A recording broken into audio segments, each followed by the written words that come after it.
Ladies and gentlemen, welcome to another political analysis.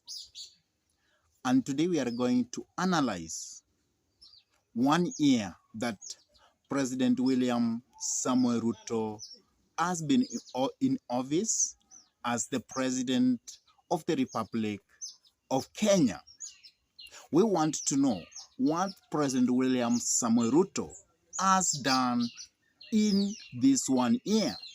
All where as President William Samuel Ruto failed this year. But before we start the analysis, I could request you kindly to take a minute or two and subscribe to this YouTube channel. Give this video a like, share the video to your friends, and if your friends are lovers of politics, then request them to subscribe to this YouTube channel. And also, whenever you subscribe to our YouTube channel, always remember to smash the bell button.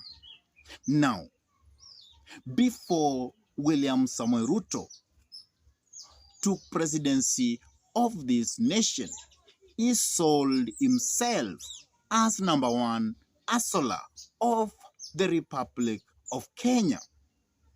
And the Asola narrative actually resonated very well with many Kenyans.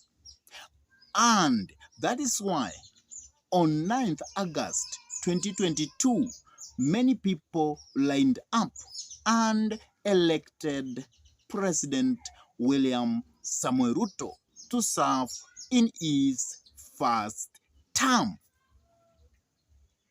And therefore, President William Samuel Ruto started his service as number one Asola. He had told the people that he was going to lower the lives of people. People were going to be better.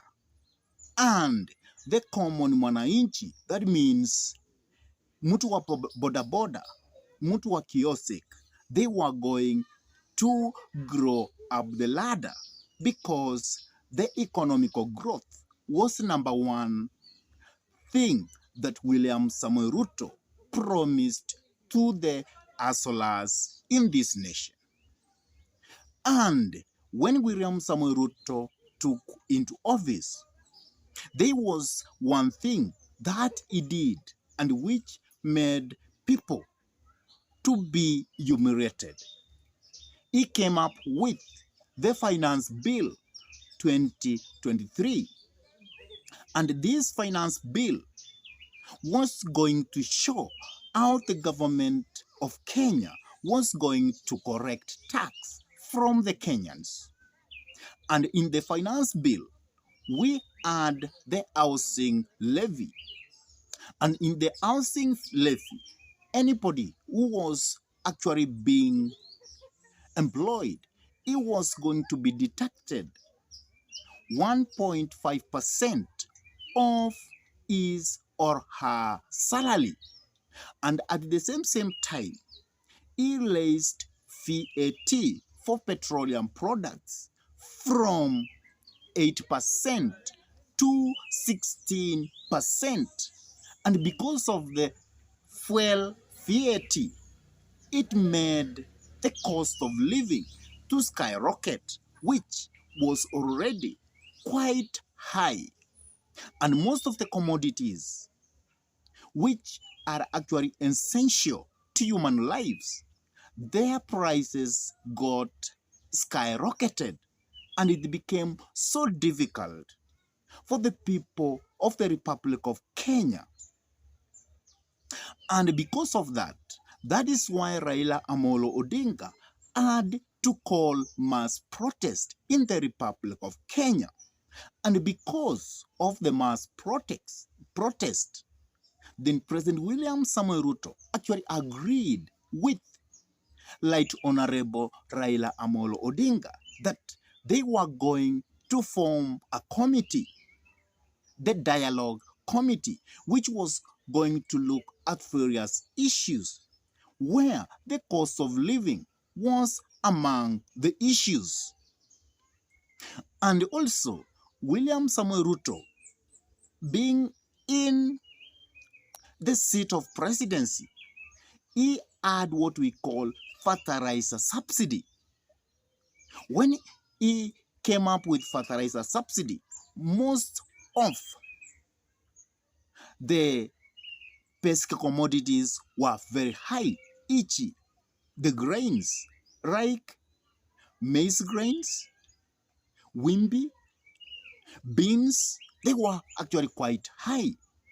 And William Samoei Ruto came with that subsidy.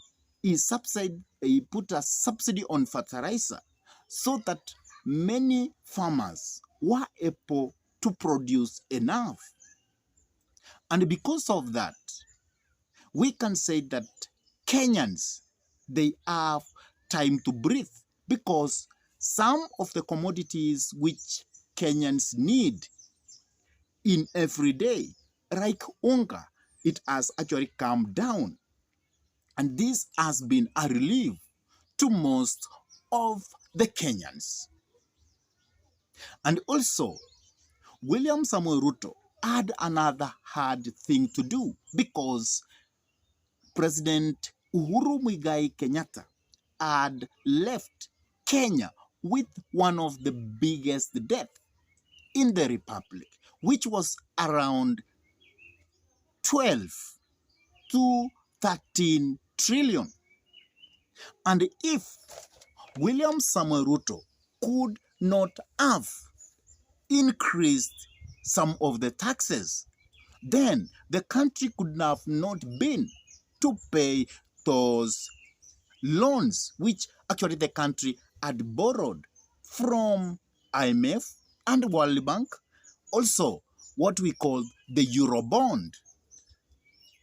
And therefore, William Samoei Ruto was able to pay bit of that without actually defaulting on that.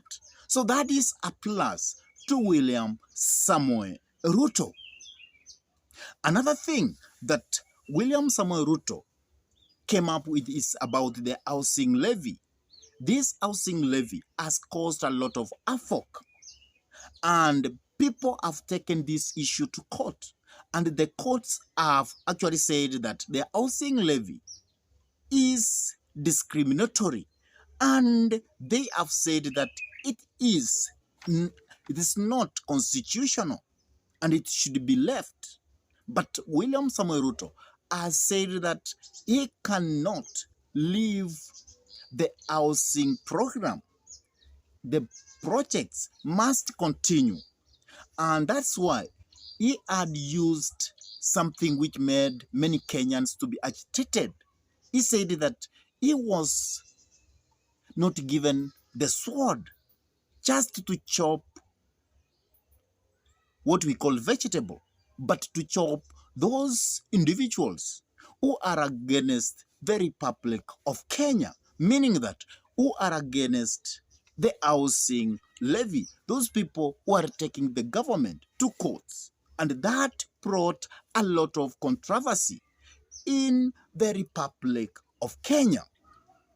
And there is also at a time when President William Samoei Ruto had told those individuals who are corrupt that mambo ni matatu. One, you can go to heaven. Two, you will go to prison.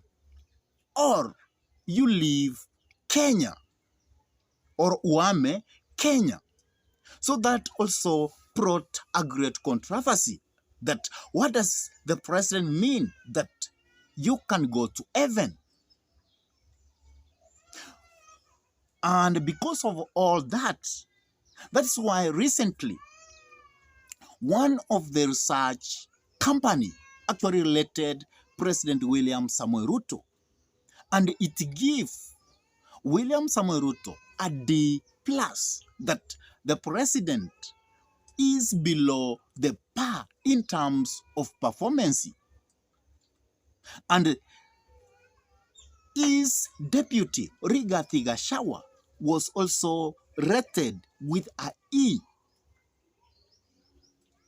meaning that Rigathi Gachagua never performed anything good to the Kenyans according to Infotrack rating. And the Infotrack rating also rated opposition at a D, meaning that even the opposition side, it never did anything good to the people of Kenya. And President William Samoei Ruto has been told now and again that if he wants to reduce the cost of living, and that is by Martha Karua, he should reduce petroleum tax or fuel tax from 16 to 8. And if he does that, very many commodities, basic ones, are going to come down their prices. But William Samoei Ruto, because of the Kenyan debt, he has said that the petroleum levy must remain at 16%. And many people are projecting that let come 2024, William Samoei Ruto might also increase taxes on other substances so that he can be able to pay the Kenyan debt. This year, also, William Samoei Ruto has been accused as one of the president who has made very many foreign trips. And people have actually come out to say that that is a waste of the taxpayer money. He do not need to have those trips. He needs to sit in office so that he can work for the Kenyans. But there are other people who are seeing that as a way of making to be better, as a way of looking for employment for the people of Kenya outside, as a way of marketing Kenya for tourists. Because President William Samoei Ruto has opened Kenya that any person who wants to come to Kenya, and more so in Africa, he does not need a visa.